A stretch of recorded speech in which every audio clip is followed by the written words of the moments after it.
नमस्कार, रिभाज किचनमध्ये तुमचं स्वागत आहे. आज आपण संक्रांती स्पेशल भोगीची भाजी कशी बनवायची हे बघणार आहोत. झणझणीत, चमचमीत, लाल भडक दिसणारी अशी मस्त भाजीची रेसिपी शेअर करते. त्याच्यासाठी लागणारं साहित्य आहे हरभरे, वांगी, पापडीच्या शेंगा, 2 कांदे उभे चिरून घ्यायचे आणि पावटे, गाजर, थोडीशी चिरलेली कोथिंबीर, कढीपत्ता, आलं, लसूण, खोबरं किसलेलं,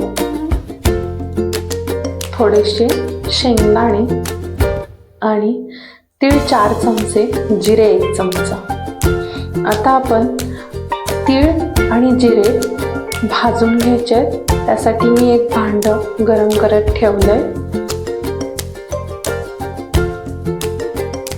मंद आचेवरती करपू न देता तीळ आणि जिरे इथे मी भाजते.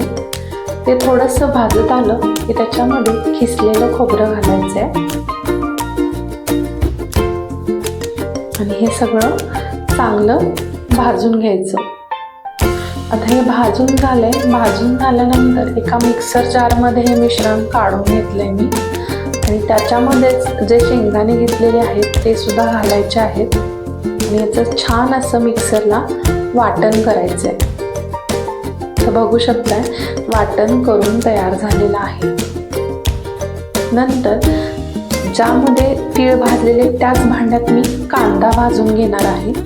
छान गोल्डन ब्राऊन होईपर्यंत कांदा भाजायचा आहे.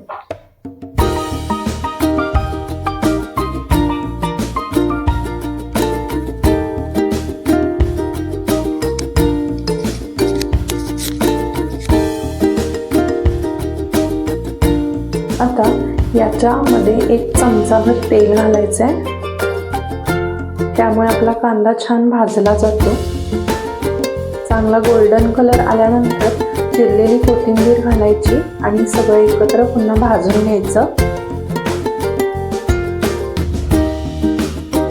आपला कांदा भाजून तयार आहे. याचं वाटण करून घ्यायचं. आता इथे एक भांडं मी गरम करत ठेवलंय.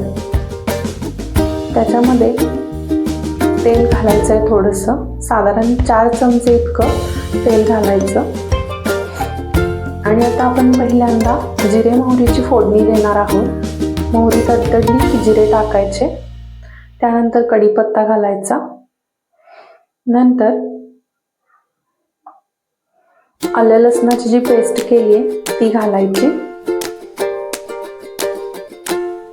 आणि हे सगळं भाजून घ्यायचं. त्यानंतर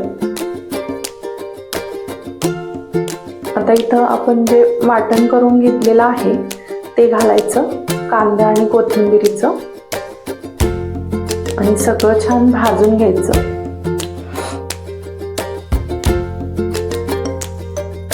हळद थोडीशी घालायची आहे, हिंग थोडासा,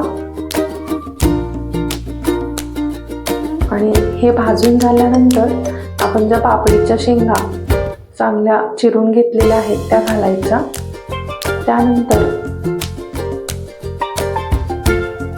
गाजर घालायचे. नंतर वांगी घालते मी इथं आणि आता पावटे घालायचे यामध्ये. सगळ्या भाज्या इथं मी फ्रेश वापरलेल्या आहेत आणि हरभरे सुद्धा घातलेले आहेत.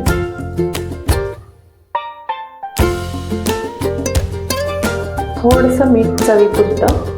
मिठाने काय होतं, या सगळ्या भाज्यांना पाणी सुटतं आणि थोडंसं मीठ मिक्स झाल्यानंतर झाकण घालून 5 मिनिटं हे असं शिजू द्यायचं. तुम्ही बघू शकताय आता या भाज्यांना पाणी सुटलंय. आता यामध्ये आपण घरी मिसळलेलं तिखट घालायचं. आमच्या इकडे आम्ही याला चटणी म्हणतो. हे घातल्यानंतर सगळं छान मिक्स करून घ्यायचं.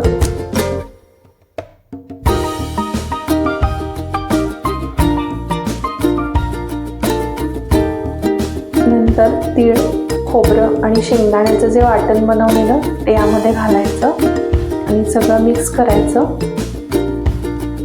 आणि आता एका भांड्यात मी गरम पाणी करत ठेवलेलंच होतं, तर ते पाणी याच्यामध्ये घालायचं.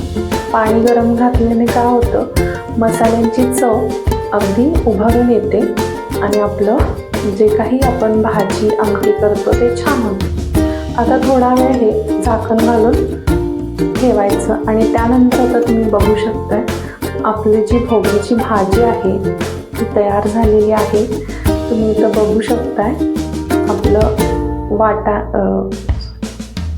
हरभरे पावटे व्यवस्थित शिजलेले आहेत आणि आता अशी ही झणझणीत चमचमीत भोगीची भाजी खायला तयार आहे. ही रेसिपी नक्की ट्राय करा आणि लाईक आणि सबस्क्राईब करायला विसरू नका. धन्यवाद. Bye bye.